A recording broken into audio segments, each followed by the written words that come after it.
시청자 여러분 안녕하십니까? 이준석에 대한 분노를 억누르기가 참으로 힘듭니다.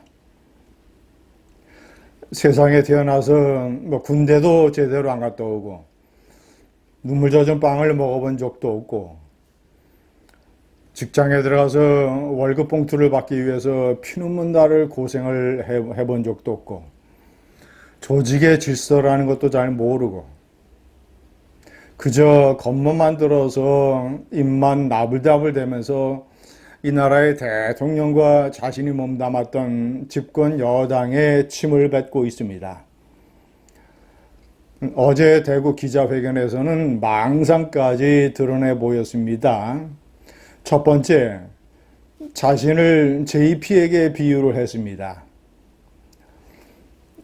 김영삼 대통령에게 쫓겨난 JP가 자민련이라는 것을 만들었을 때 대구에서 전폭적으로 도와줘서 많은 의석을 안겨주었다.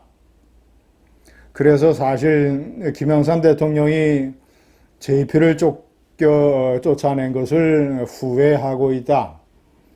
이것은 대구에서 김영삼 대통령 정권에게 죽비를 들었기 때문이다.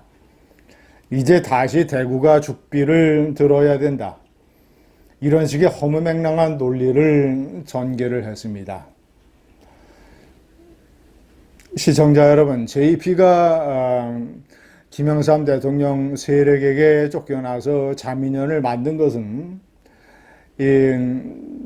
이준석과는 천양지차의 차이가 있습니다.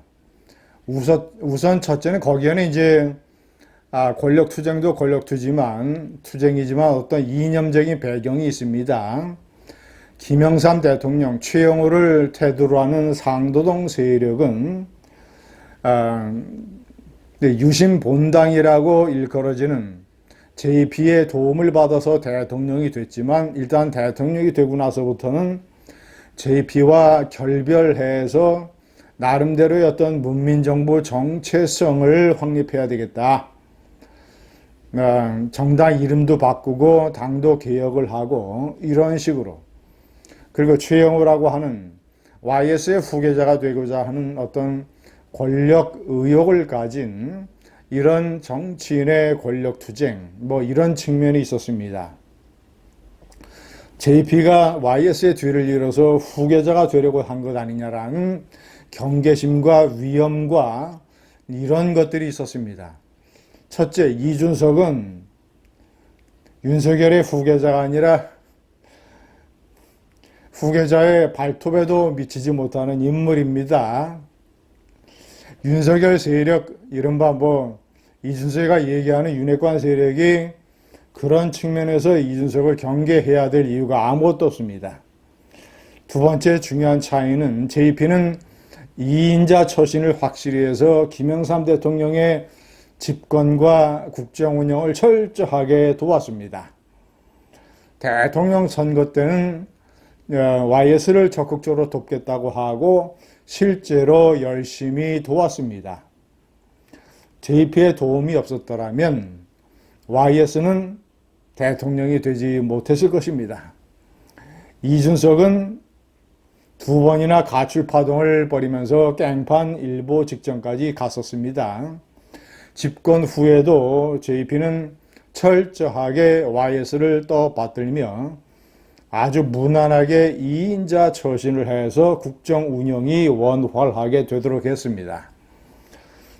YS가 금융실명제를 단행을 하자 JP는 당정 인사들이 모인 데서 이렇게 얘기를 했습니다. 홍곡의 대지를 연작이 어찌 촌탁할 수 있겠습니까? 홍곡은 기러기와 고니를 얘기하는 것이며 연작은 제비와 참새를 말합니다.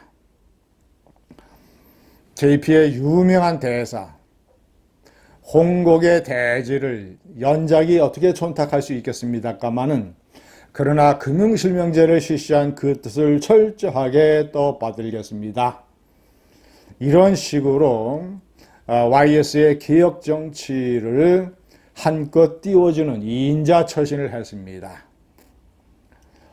JP는 이준석처럼 경거망동하지 않았습니다. 무슨 뭐 연습 문제를 주느니 무슨 뭐 꽃가마 탈 생각하지 말라는 등 그 다음에 유승민을 대통령으로 만들어야 되겠다. 물론 당대표 되기 전이지만 윤석열이 대통령이 되면 지구를 떠나겠다. 뭐 이따위 발언. 그리고 JP는 이준석처럼 성상납 의혹이라든가 이런 걸로 인해서 증거인멸로 인해서 징계를 받은 적도 없고 스캔들에 휘말리지도 않았습니다. 두 번째, 조응천이 옳은 소리를 했다가 박근혜에게 쫓겨났다고 어저께 주장을 했습니다. 새빨간 거짓말이며 사실을 왜곡을 해서 아무것도 모르는 국민들을 선동을 하는 발언입니다.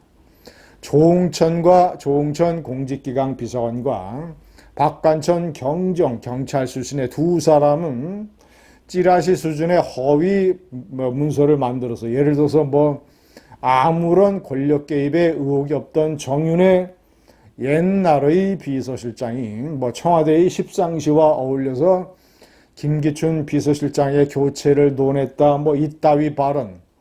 그리고 뭐 남양주에 사는 누가 오토바이를 타고 박지만이를 미행했다. 뭐 정윤회가 인사에 개입을 해서 한 건당 얼마씩 받는다. 이런 식의 허무맹랑한 찌라시 문건을 만들어서 박관천이는 유출을 하고 그리고 조응천이는 자신이 대구에서 국회의원 출마를 하기 위해서 도움을 받기 위해서 대통령인 남동생 박지만 회장에게 접근을 해서 문건을 박지만 회장에게 유출을 해줬습니다. 검찰 수사 결과 이들이 얼마나 허무맹랑한 찌라시 문건을 만들었는지가 샅샅이 밝혀졌으며 이들이 어떻게 문건을 유출했는지가 백일하에 드러났습니다. 이런 죄목으로 이런 어처구니없는 행동으로 박근혜 대통령의 청와대에서 쫓겨난 것입니다. 그리고 나서 조응천은 자신이 무슨 권력의 피해자인 양 이준석이처럼 코스프레를 해가지고 민주당으로 도망쳤습니다. 그래서 제가 여러 차례 배신자라는 동영상을 올리기도 했습니다. 박근혜 대통령은 이때부터 흔들리기 시작했습니다.